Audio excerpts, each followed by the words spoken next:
नमस्कार दोस्तों, study with Dev channel में आपका स्वागत है। दोस्तों, पिछली वीडियो में हमने भारत यानी हिमालय के दर्रे के बारे में देखा है। दर्रा यानी पास के बारे में चर्चा कर लिया है। आज हम देखते हैं पूर्वांचल की पहाड़ियाँ, पूर्वांचल हिमालय यानी पूर्वोत्तर की पहाड़ियाँ, इसके बारे में चर्चा करते हैं। तो पूर्वोत्तर में देखा जाए तो 8 राज्य हैं। तो 7 सिस्टर यानी 7 स्टेट ये हैं और एक सिक्किम को अगर शामिल करते हैं तभी ये पूर्वोत्तर की पहाड़ियाँ बनती हैं। तो पूर्वोत्तर क्षेत्र में सिक्किम भी आता है। ये तो 7 सिस्टर हैं। तो इन्हीं स्टेट में जितनी भी पहाड़ियाँ हैं तथा उस पर जो पठार स्थित हैं चोटी, इसके बारे में आज देखते हैं। तो पश्चिम बंगाल का क्षेत्र है। पश्चिम बंगाल का ही दार्जिलिंग शहर है। दार्जिलिंग शहर पश्चिम बंगाल में स्थित है। सबसे पहले देखते हैं सिक्किम में एक श्रेणी है जिसे कहते हैं दार्जिलिंग श्रेणी। दार्जिलिंग श्रेणी सिक्किम में ही पड़ती है और यहाँ पर एक चोटी है जिसे कहते हैं कंचनजंगा। इसी सिक्किम में ही जो एक नदी आती है तिब्बत वगैरह चीन से निकल करके नेपाल से, एक तीस्ता नदी निकलती है यहाँ से सिक्किम से, और यह सांगपो दिहांग यानी ब्रह्मपुत्र नदी में मिल जाती है और बांग्लादेश में जो बंगाल की खाड़ी है वहीं पर चली जाती है। तो यहाँ एक ही रेंज है दार्जिलिंग श्रेणी। यहीं पर एक कंचनजंगा श्रेणी भी है, कंचनजंगा पर्वत श्रेणी। असम में देख लेते हैं। असम से पहले देखते हैं अरुणाचल प्रदेश। यहाँ से यहाँ तक जो अरुणाचल प्रदेश है इस पे देख लेते हैं। एक है आका श्रेणी अरुणाचल प्रदेश में है। डफला श्रेणी अरुणाचल प्रदेश में है। मिरी श्रेणी अरुणाचल प्रदेश में है। आमोर श्रेणी अरुणाचल प्रदेश में। यानी आका, डफला, मिरी, आमोर जितनी भी पहाड़ियाँ श्रेणी हैं ये सभी अरुणाचल प्रदेश में पड़ती हैं।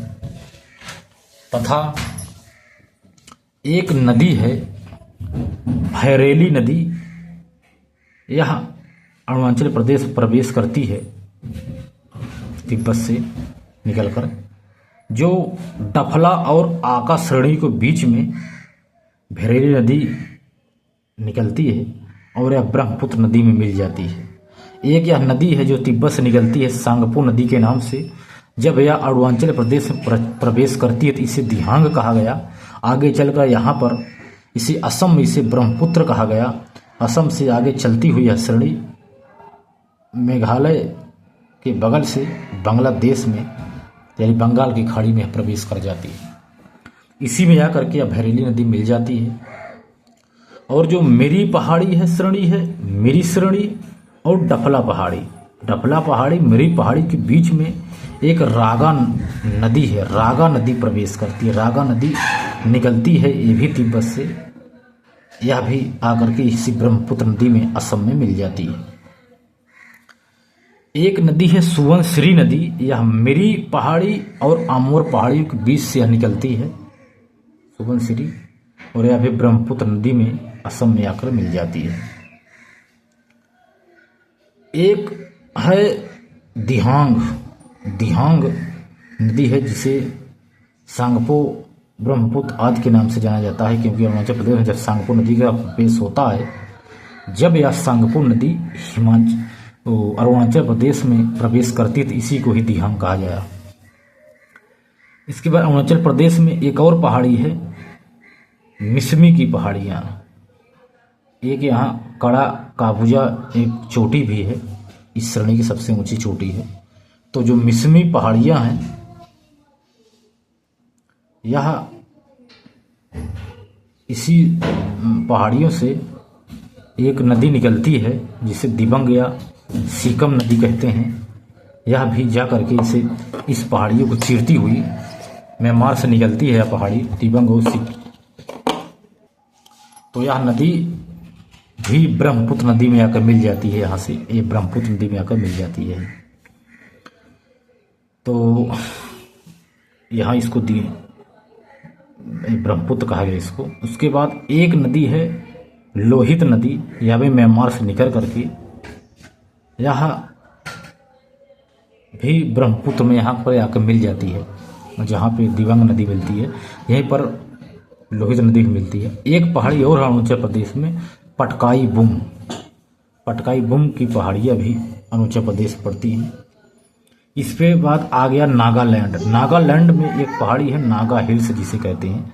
ये नागा हिल्स की पहाड़ियाँ हैं। इसी पर एक चोटी है जिसे कहते हैं सारावती चोटी, या नागा हिल्स पहाड़ी पर ही है।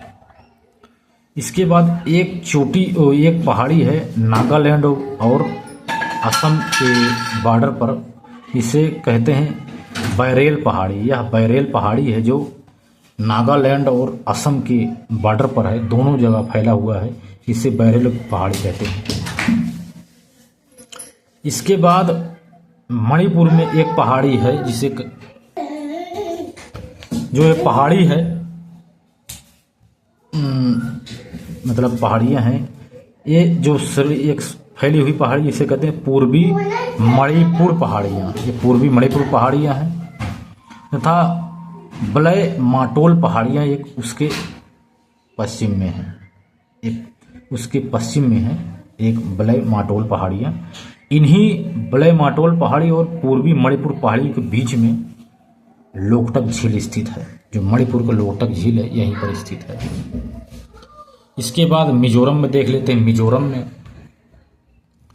मिजोरम में एक पहाड़ी है जिसे कहते हैं मिजो पहाड़ियाँ।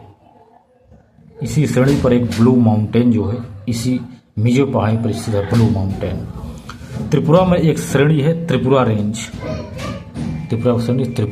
श्रेणी है। इसके बाद असम में देख लेते हैं पहाड़ियाँ जो हैं। एक मिकिर रेंज या असम श्रेणी में पड़ता है। देहगढ़ यानी देहगंज गांव एक है, यही की स्थिति दिहंग ग्राम यही है दिहंग। इसी जो मिकिर पहाड़ी के नीचे थोड़ा दक्षिण में सुरमा वैली पाई जाती है, सुरमा घाटी। इसके बाद मेघालय देख लेते हैं। मेघालय में 3 पहाड़ियाँ हैं, गारो, खासी, जयंतिया। ये 3 पहाड़ी हैं जो मेघालय में पाई जाती है। ये 3 पहाड़ियाँ हैं, गारो, खासी, जयंतिया। जो खासी है यह सबसे ऊंची है, खासी। इसी पर शिलांग की जो शिलांग है, मेघालय की राजधानी शिलांग है, इसी पहाड़ी पर स्थित है। तो आगे देख लेते हैं इसका क्या मतलब है। सिक्किम के बारे में हमने देख ही लिया। अरुणाचल प्रदेश में है आका, डफला, मिरी, आबोर। इन्हीं नाम की जनजाति भी यहाँ पाई जाती हैं और वो झूम खेती भी करती है। मेघालय में आपको हमने बताया गारो, खासी, जयंतिया हैं। जो शिलांग जनजाति राजधानी है यहीं खासी पहाड़ी पर स्थित है। यह सबसे ऊंची यानी सर्वाधिक वर्षा वाला स्थान भी जो मानिसराम तेरापूंजी है इसी खासी पहाड़ियों पर पाया जाता है। जो जयंतिया है मेघालय का हिस्सा नहीं है, यह प्रायद्वीपीय पठार है। जयंतिया मेघालय हिमालय का हिस्सा नहीं है, यह प्रायद्वीपीय पठार है। इस प्रकार हमने दोस्तों पूर्वोत्तर की पहाड़ियों के बारे में चर्चा किया है। तो मिलते हैं और बेहतरीन क्लास में, तब तक के लिए धन्यवाद।